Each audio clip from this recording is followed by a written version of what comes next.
Hello everybody out there, I'm Jason Burmis, and I'm about to release a InfoWars and LooseChange911.com exclusive.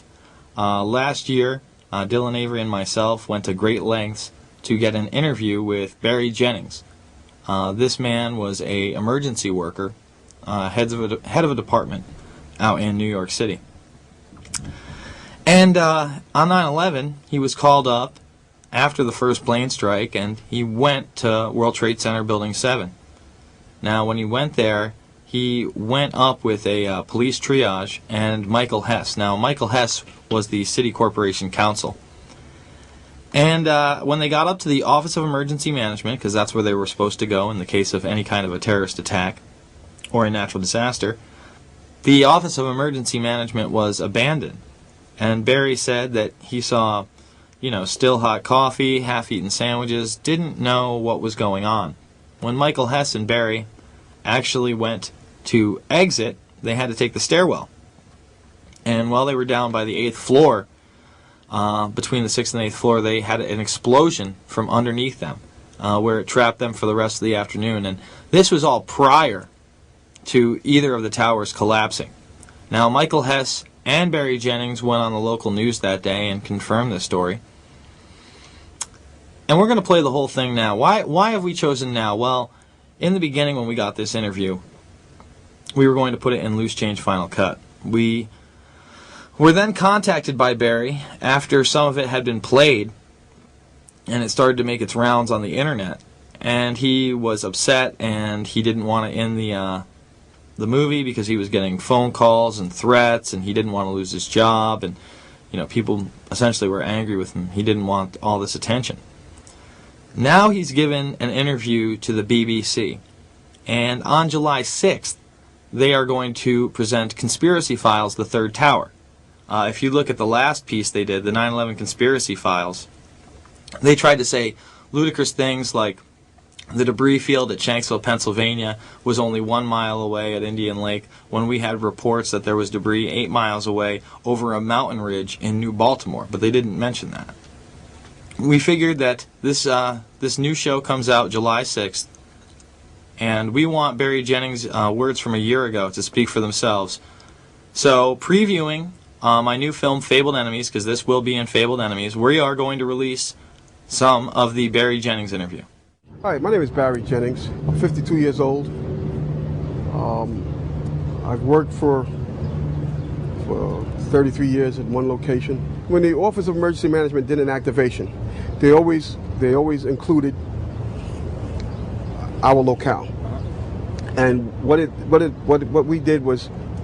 they did was monitor the emergency. They actually coordinated the emergency through several agencies. I received the call shortly after the first plane hit.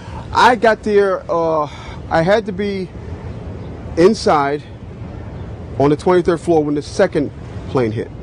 Upon arriving into the OEM EOC,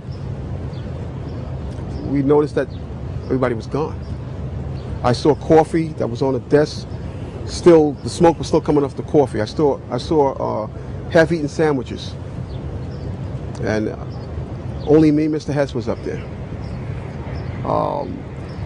After I called several individuals, one individual told me that to leave and leave right away.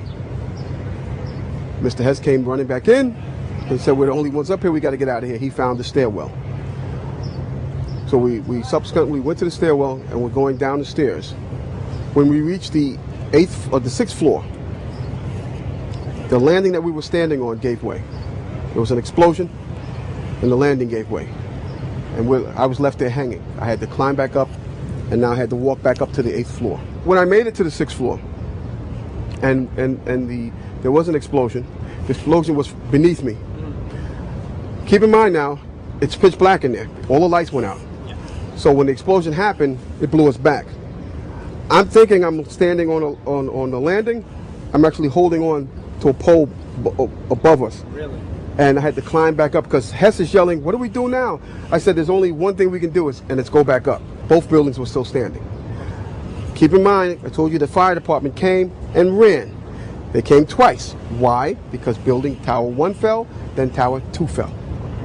And then when they came back with all concern now, like, to get me the hell out of there. I was trapped in there for several hours.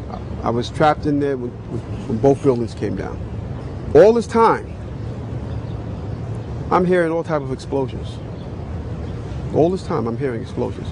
When they finally got to us, and they took us down to what they called the lobby, because I asked them, I said, when we got down there, I said, where are we? He said, this was the lobby. And I said, you got to be kidding me. It was total ruins. Total ruins. Now keep in mind, when I came in there, the lobby had nice escalators. It was a huge lobby. And for me to see what I saw, it was unbelievable. And the firefighter that took us down kept saying, do not look down. And I kept saying why. He said, do not look down. And we were stepping over people. And you know, you can feel when you're stepping over people. This big giant police officer came to me. And he says, you have to run. I said, I can't run. My knees are swollen. He said, you're going to have to get on your knees and crawl in. He said, because we have reports of more explosions. And that's when I started crawling. And I saw this guy fall behind me. And his comrades came to his aid. They dragged him to safety. I'm just confused about one thing, and one thing only. Why World Trade Center 7 went down in the first place. I'm very confused about that. I know what I heard. I heard explosions. The explanation I got was it was the fuel oil tank.